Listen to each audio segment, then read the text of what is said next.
इस बार सुमी को विदा करते समय मेरा दिल नहीं भर आया, मेरे पैर नहीं कंपक पाए थे और न ही सुमी से आंखें मिलाने में मैं कतरा रही थी। आज तो जैसे मेरे हाथ पैरों में पर लग गए थे और मैं दौड़ भागकर सुमी की तैयारी कर रही थी। रात भर का हंसी खुशी एवं मजाक का माहौल बोझिल होता जा रहा था। जैसे जैसे बिटिया सुमी की विदाई का समय पास आता जा रहा था, रंजना की बेचैनी बढ़ती जा रही थी। उसको समझ में नहीं आ रहा था किससे क्या पूछे, कैसे विदाई की तैयारी करे। कोई भी उससे कोई बात पूछता तो रंजना का दिल भर आता और शब्द गले में अटक कर रह जाते। रंजना के पति सुमेश जरूर बाहर सामान की पैकिंग करवा रहे थे। बारातियों एवं दामाद जितेश की अवभगत में लगे हुए थे। जब रंजना से नहीं रहा गया तो वे अंदर के कमरे में चली गई और खिड़की के पास कुर्सी खींचकर बैठ गई। एक अतीत चलचित्र की तरह रंजना की आंखों में घूमता चला गया। सुमी उनकी इकलौती बेटी थी। सुमी के जन्म के बाद उसके मन में एक कसक हमेशा उठती रही, काश एक लड़का और हो जाता। अरे भाई, ऐसे समय के लिए तो लड़के की चाह होती ही है। अब देखो न, सुमी तो पराया धन थी, आखिर जिंदगी भर तो उसे घर में बिठा कर नहीं रख सकते थे। आज वह दिन आ ही गया जब सुमी को विदा करना पड़ रहा है। लेकिन सुमी के बाद इस घर के आंगन में कोई किलकारी सुनाई नहीं दी। सुमेश की तो जैसे जान ही थी। सुमी 2 मिनट के लिए वह सुमेश की आंखों से ओझल नहीं हो पाती थी। वक्त गुजरता गया और मैंने भी अब अपना प्यार अपनी सुमी पर उड़ेलना शुरू कर दिया था। हम दोनों की आंखों की दुलारी राज दुलारी अब सुमी ही तो थी। खाते पीते सोते जागते हम दोनों सुमी सुमी ही पुकारते रहते थे और सुमी भी जैसे जैसे बड़ी होती जा रही थी, इस घर में अपनी अलग ही जगह बनाती जा रही थी। वह इस तरह से सारे घर में समा गई थी कि वक्त गुजरते समय ही नहीं लगा और आज उसकी विदाई का भी समय आ गया था। एक बार उसके जन्मदिन पर मैंने अपनी बनाई हुई ये गजल भी गाई थी। वक्त तन्हा तन्हा यूं गुजर गया, कुछ हकीकत हुआ, कुछ अफसाना बन गया, एक चाह दिल में लिए बैठी हूँ। वक्त रुका रहे कुछ इस तरह सुमी और ज्यादा दिन रहे, अपनों की राह होती नहीं चाह पूरी कभी अपनी, ये तो दस्तूर है जमाने का। रहे बेटी जब तक अपने आंगन में खुशियों से भर दो उसके दामन को। वक्त तन्हा तन्हा यूं गुजर गया, कुछ हकीकत हुआ, कुछ अफसाना बन गया। ठुमक ठुमक कर चलती हुई सुमी बड़ी होती गई। वह दिन हमारे लिए सबसे खुशी का दिन था जब सुमी ने अपने हाथों से चाय बनाकर हमारे सामने पेश की थी। मैं और सुमेश दोनों ही नौकरी पेशा थे, इसलिए सुमी की देखभाल उसकी दादी ही करती थी। हमारे और उसकी दादी के शुभ संस्कारों के बीच बहुत कुछ सीखती जा रही थी सुमी। सुमेश का तो जैसे उसके बिना काम ही नहीं चलता था। ऑफिस जाने का समय हुआ कि नहीं उनकी रट शुरू हो जाती थी। सुमी मेरा पेन कहाँ है, सुमी मेरे जूते, मेरी टाई, मेरा बैग, मेरा लंच, और बेचारी सुमी दौड़ दौड़ कर सब चीजें देती जाती थी। फिर घर से निकलते समय सुमी दरवाजे के पास आकर खड़ी होती थी, तब सुमेश जाते जाते उसके गालों पर एक प्यारा सा चुंबन दे देते थे, जिसे पाकर सुमी की खुशी का पारावार नहीं रहता था। सुमेश के जाने के बाद मेरी पुकार शुरू हो जाती थी, सुमी मेरी लाल बॉर्डर वाली साड़ी निकाले कि नहीं, और हाँ उसके साथ मैच करता हुआ ब्लाउज भी निकाल देना, मेरी सैंडल और बैग। सुमी सब कुछ करती थी बिना किन्हीं पूर्वाग्रहों और शिकवा शिकायतों के। मेरे जाने के बाद वो अपनी दादी का थोड़ा बहुत काम करती और स्कूल जाने की तैयारी करने लगती थी। ऑफिस और पारिवारिक तनावों के चलते कभी कभी मेरे और सुमेश के बीच तनातनी भी हो जाती थी और हम लोग एक दूसरे से बात नहीं करते थे। तब सुमी हम लोगों के बीच सेतु का कार्य करती थी। वह भी खाना पीना छोड़ देती थी। मुझे वो घटना आज भी याद है जब एक बार हम लोगों के बीच तनाव ज्यादा ही बढ़ गया था और ऐसा लगता था कि अब हमारी डोर टूटने ही वाली है, क्योंकि पति पत्नी के बीच जब बहन ज्यादा बढ़ जाए और कोई भी नादानी में समझौता करने को तैयार न हो, तब ऐसी स्थिति आ ही जाती है।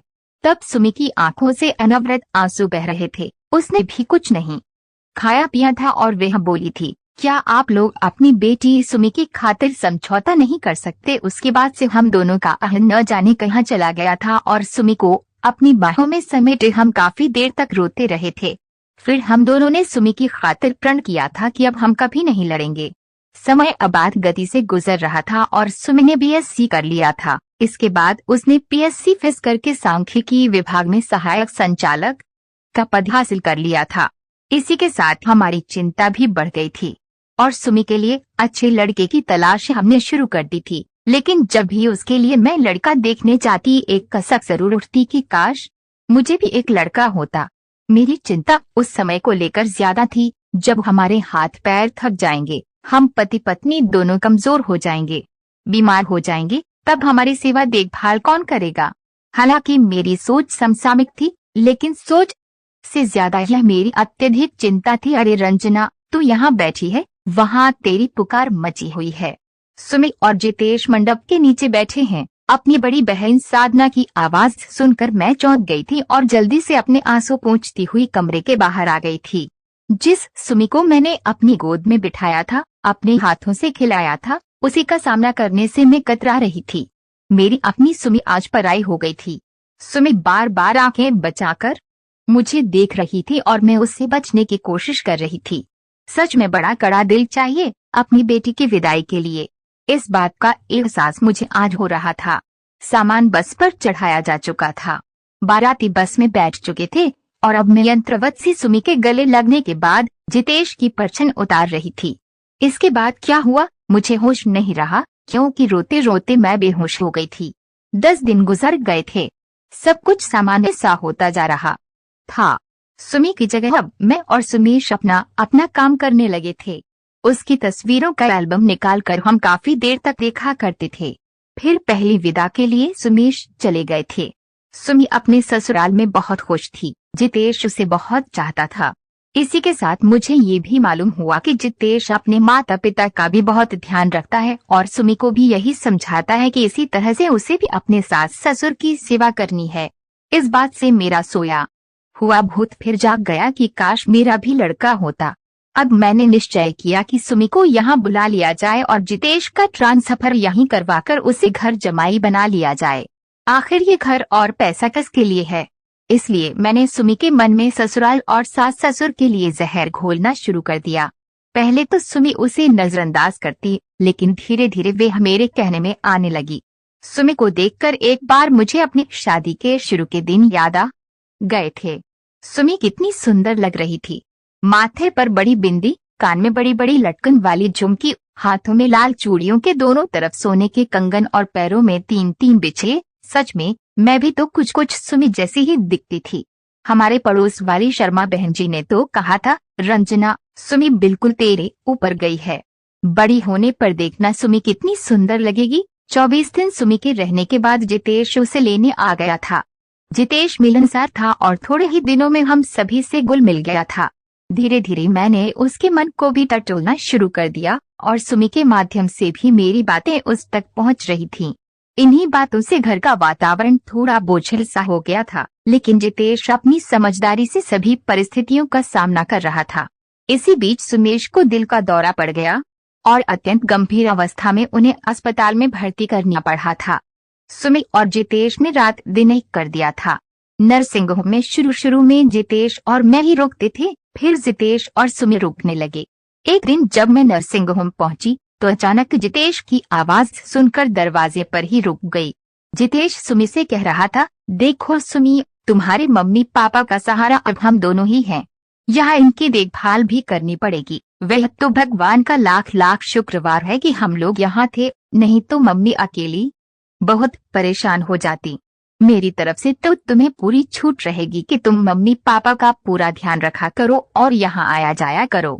तुम भी अपने को अकेला मत समझना, मैं भी पूरा साथ दूंगा।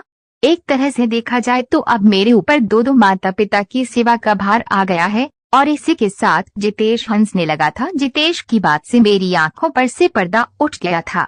आदमी कितना स्वार्थी होता है, अपने फायदे के लिए दूसरों को कितना भी नुकसान पहुंचा सकता है। इस बात को सोचकर मुझे अपने से ही ग्लानि होने लगी थी। एक तरह से देखा जाए तो मुझे सुमी के माध्यम से एक पाला पोसा लड़का भी मिल गया था। मैंने अपने को संभाल किया और रूम में आकर वातावरण को हल्का करते हुए बोली, हाँ तो